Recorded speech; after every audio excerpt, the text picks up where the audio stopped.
सन 47 में भारत जब आज़ाद हुआ तब दुनिया के बहुत सारे लोग कह रहे थे कि ये एक अस्वाभाविक राष्ट्र है और कुछ ही समय में ये कई टुकड़ों में बंट जाएगा। लेकिन भारत ने अपने लोकतंत्र का कैसे किया है विकास, 47 से लेकर 2023 तक क्या यात्रा रही, सुनाएंगे आज की कहानी।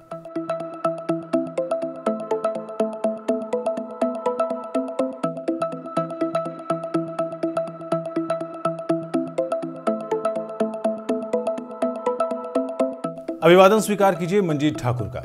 15 अगस्त 1947 को जब भारत ब्रितानवी हुकूमत की दास्ता से आज़ाद हुआ था, तब किसने कल्पना की होगी कि संसदीय लोकतंत्र अपनाकर देश दुनिया की सबसे बड़ी चुनाव प्रक्रिया वाला राष्ट्र बन जाएगा। साल 2023 की पहली जनवरी को देश में करीब 95 करोड़ वोटर थे। जाहिर है भारत दुनिया का सबसे बड़ा लोकतंत्र है। चुनाव प्रणाली और लोकतंत्र की चाहे जितनी खामियां आप निकालें, लेकिन गुलामी की बेड़ियों से जकड़े देश की हालत पर विचार करने और उसकी आज की तारीख में तुलना करने पर हम इसे अविश्वसनीय उपलब्धि कह सकते हैं।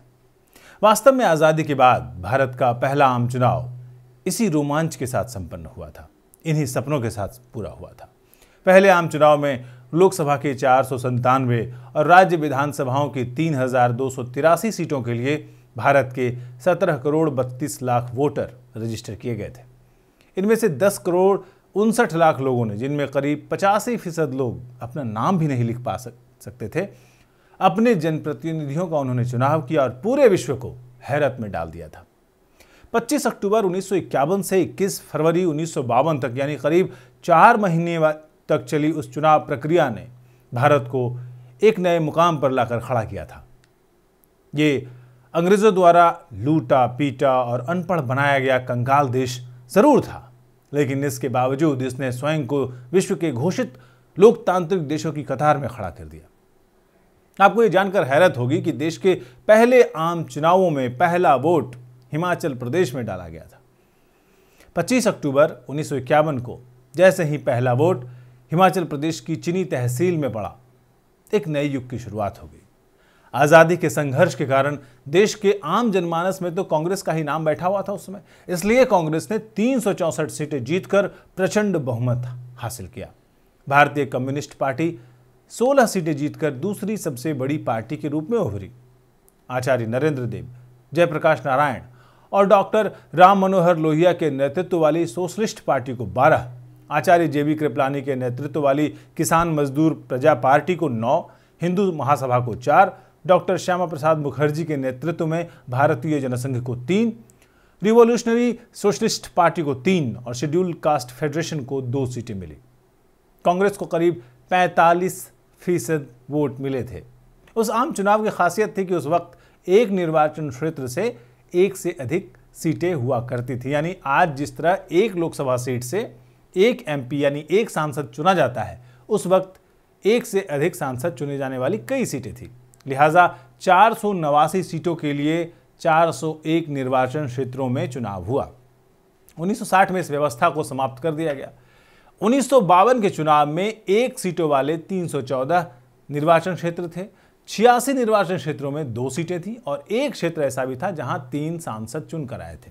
2 सदस्य एंग्लो इंडियन समुदाय से नॉमिनेट किए गए थे।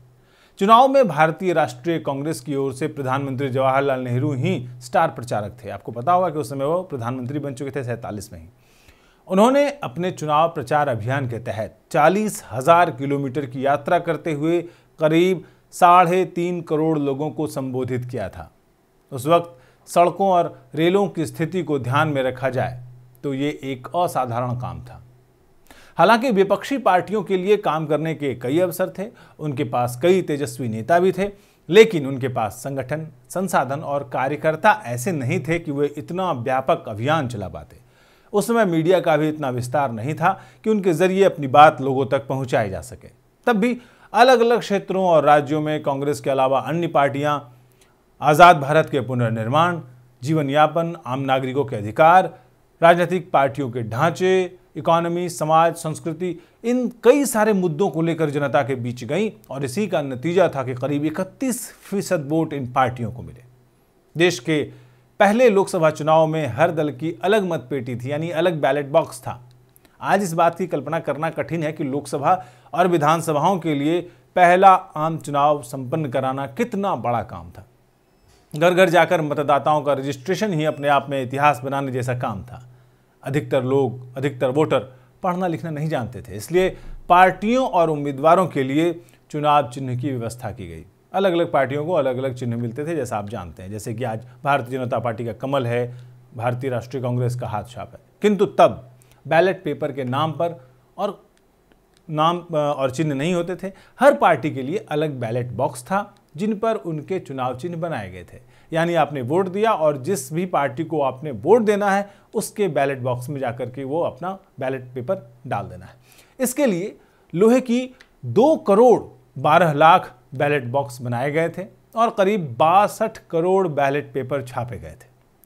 बैलेट बॉक्स और बैलेट पेपर्स को संबंधित पोलिंग बूथ तक पहुंचाना भी उस समय एक चुनौतीपूर्ण काम था। उस वक्त ट्रैवलिंग करना आसान नहीं था। ऐसी स्थिति में पहाड़ों, जंगलों, मैदानी इलाकों में नदी नालों को पार करते हुए, पगडंडियों से गुजरते हुए पोलिंग स्टेशनों तक पहुंचने के लिए चुनाव कार्य में लगे अधिकारियों और कर्मचारियों को कितनी मशक्कत करनी पड़ी होगी, इसकी आज आप कल्पना भी नहीं कर सकते। इन सब के दौरान कई लोग बीमार पड़ गए, कुछ की मृत्यु भी हो गई और कुछ लूटपाट के शिकार भी हुए।